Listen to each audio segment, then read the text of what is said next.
La chiesa di San Giovanni For Civitas, che in realtà si chiamerebbe San Giovanni Evangelista, ed è un bellissimo complesso romanico nel centro di Pistoia.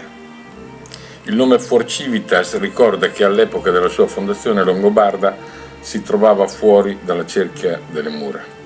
L'attuale edificio ha cominciato a prendere forma dopo il 1120 e i lavori sono continuati fino al 1344 e mostra caratteristiche tipiche del romanico pisano.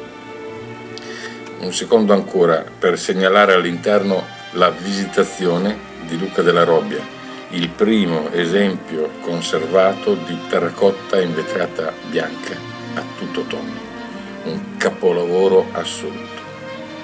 E anche l'acquasantiera con le virtù cardinali forse della cerchia di Giovanni Pisano.